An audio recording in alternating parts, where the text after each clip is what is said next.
Hi, strawberries. Welcome back to the Strawberry Patch. Tonight, we're going to slow down, get cozy, and read a few pages together. Tonight, we're going to read Chapter 10 of The Secret Garden by Frances Burnett Dickens. The sun shone down for nearly a week on the secret garden. The secret garden was what Mary called it when she was thinking of it. She liked the name, and she liked still more the feeling that when its beautiful old walls shut her in, no one knew where she was. It seemed almost like being shut out of the world in some fairy place. The few books she had read and liked had been fairy story books, and she had read of secret gardens in some of the stories. Sometimes people went to sleep in them for hundreds of years, which she had thought rather must be stupid. She had no intention of going to sleep, and, in fact, she was becoming wider awake every day which passed at Miss Way. She was beginning to be out of doors. She no longer hated the wind, but enjoyed it. She could run faster and longer, and she could skip to 100. The bulbs in the secret garden must have been astonished. Such nice, clear places were made round them that they had all the breathing space they wanted. And really, if Mrs. Mary had known it, they would begin to cheer up under the dark earth and work tremendously. The sun could get at them and warm them, and when the rain came down, it could reach them at once. So they began to feel very much alive. Mary was an odd, determined little person, and now she had something interesting to be determined about. She was very much absorbed indeed. She worked and dug and pulled up weeds steadily, only becoming more pleased with her work every hour instead of tiring of it. It seemed to like her fascinating sort of play. She found many more of the sprout pale green points than she had ever hoped to find.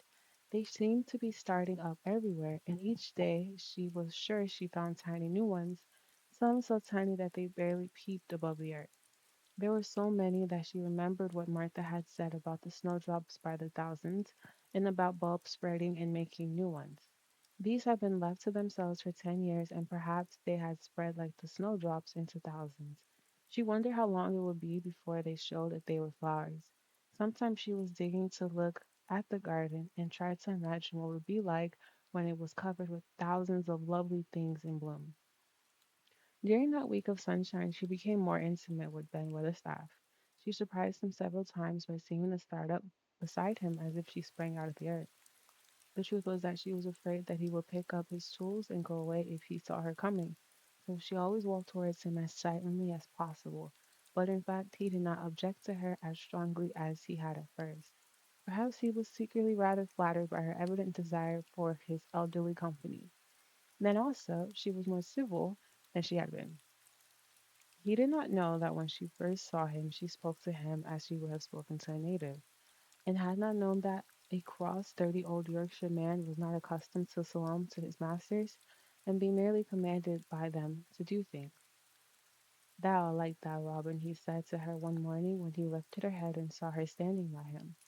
I never knew, when I should see thee, or which side thou come from. He's friends with me now, said Mary. That's like him, snapped Ben and Weathersnap. Making up the women folk just for vanity and politeness. There's nothing he wouldn't do for the sake of showing off and flirting his tail feathers. He's as full of pride as the eggs full of meat. He was very seldom talked much and sometimes did not answer Mary's questions except by a grunt. But this morning he said more than usual. He stood up and rested one hobnail boot on the top of his bed while he looked over. How long has I been there? He jerked out. I think about a month, she answered. That's beginning to do Miss Awake credit, he said. That was a bit fatter than was, and not quite so yellow. That looked like a young pluck cow when I first came into the garden. Thinks I to myself I never set eyes on an uglier, sourer faced young'un. Mary was not vain, and as she had thought much of her looks, she was not greatly disturbed. I know I'm fatter, she said. My stockings are getting tighter. They used to make wrinkles. There's the robin, Ben Weatherstaff. There indeed was the robin, and she thought he looked much nicer than ever. His red waistcoat was as glossy as satin, and he flirted his wings and tail and tilted his head and hopped about with all sorts of lively graces. He seemed determined to make Ben Weatherstaff admire him, but Ben was sarcastic. Aye, there are, he said. Thy can put up for me a bit sometimes when there's got no one better. Thy has been retting up the waistcoat and polishing thy feathers these 2 weeks. I know what thy is up to. Thy is courting some young blood madam somewhere, telling the lies about her, and being the finest robin on Misselmore and ready to fight all the rest of 'em. Oh, look at him! Exclaimed Mary. The robin was evidently in a fascinating bold mood. He hopped closer and closer and looked up and Weatherstaff more and more engagingly. He flew on to the nearest currant bush and tilted his head and sang a little song right at him. I thinks that got over me by doing that, said Ben, wrinkling his face in such a way that Mary felt sure that he was trying not to look pleased. Thy thinks no one can stand out against thee. That's what thy think. The robin spread his wings. Mary could scarcely believe his eyes. He flew right up to the handle of Ben Weatherstaff's spade and alighted on top of it. The old man's face wrinkled itself slowly into a new expression. He stood still as if he was afraid to breathe, as if he was not have stirred for the world, least his robin should start away. He spoke quiet in a whisper. Well, I'm danged, he said as softly as he were saying something quite different. Thou does know how to get it at a chap, does it? That's fairly unearthly, that's so knowing. And he stood without stirring, almost without drawing his breath, until the robin gave another flirt to his wings and flew away. Then he stood looking at the handle of the spade as if there might be magic in it. And then he began to dig again and said nothing for several minutes. But because he kept breaking into a slow grin now and then, Mary was not afraid to talk to him. Have you a garden of your own? She asked. No, I'm a bachelor in the lodge with Martin at thy gate. If you had one, said Mary, where would you plant? Cabbages and taters and onions. But if you wanted to make a flower garden, persisted Mary, what would you plant? Bulbs and sweet smelling things, but mostly roses. Mary's face lighted up. Do you like roses? She said. Ben Weatherstaff rooted up a weed and threw it aside before he answered. Well, yes, I do. I was learned by a young lady I was a gardener to. She had a lot in place when she was fond of and she loved them like they were children. Or robins. I've seen her bend over and kiss them. He jacked out another weed and scowled at it. That were as much as 10 years ago. Where is she now? Asked Mary, much interested. Heaven, he answered, and drove his spade deep in the soil, according to what person says. What happened to the roses? Mary asked again, more interested than ever. They was left to themselves. Mary was becoming quite excited. Did they quite die? Do roses die when they are left to themselves? She ventured. Well, I got to like 'em. I liked her, and she liked 'em. Ben Weatherstaff admitted reluctantly. Once or twice a year, I go and work on them a bit, prune 'em and dig about the roots. They run wild, but they was rich in soil, and some of 'em lived. When they have no leaves and look gray and brown and dry, how can you tell whether they are dead or alive? Inquired Mary. Wait till it's spring and get some, and wait till the sun shines and the rain falls on the sunshine, and thou'll find out. How? How? Cried Mary, forgetting to be careful. Looks along the twigs and branches, and if they see a bit of brown lump swelling here and there, watch it after the warm rain and see what happens. He stopped suddenly and looked curiously at her eager face. Why does I care so much about roses all of a sudden? He demanded. Mistress Mary felt her face grow red. She was almost afraid to answer. I I want to play that I have a garden of my own, she stammered. I there is nothing for me to do. I have nothing and no one. Well, Ben Weatherstaff slowly as he watched her. That's true. That hasn't. He said in such an odd way that Mary wondered if he was actually a little sorry for her.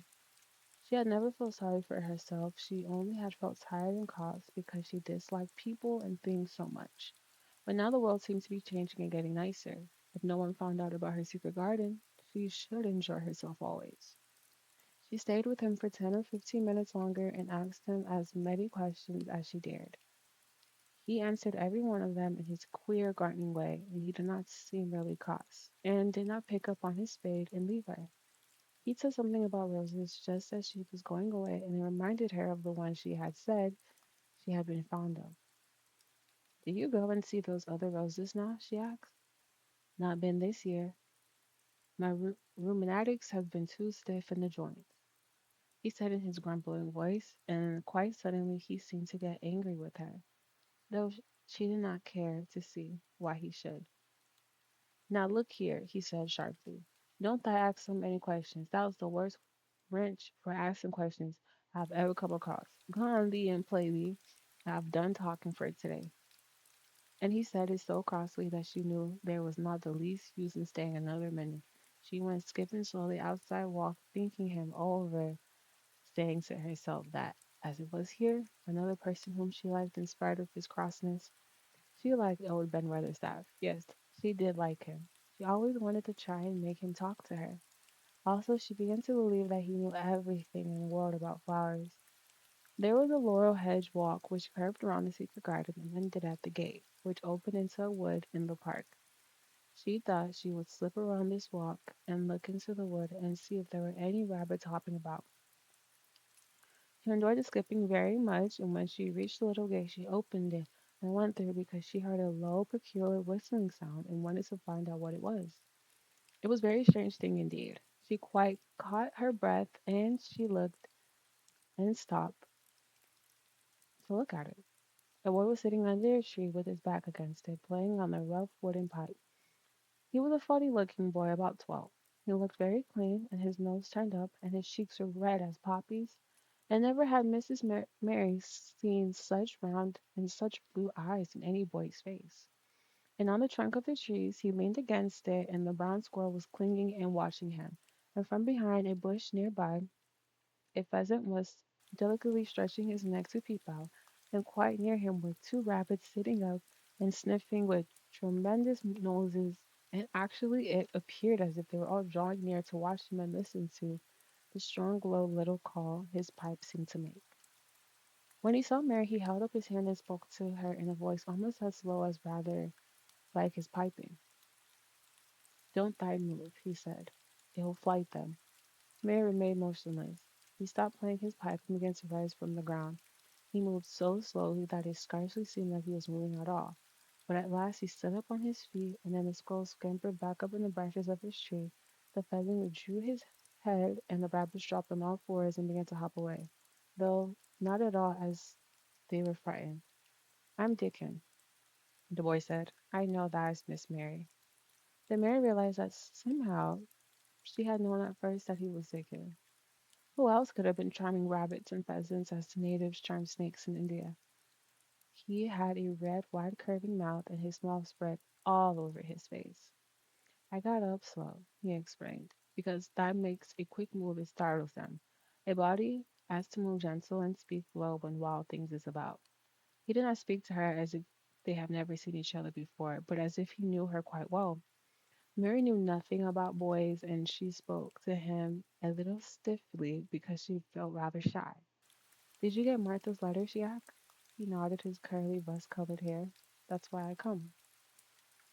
He stopped to pick up something which had been lying on the ground beside him when he piped.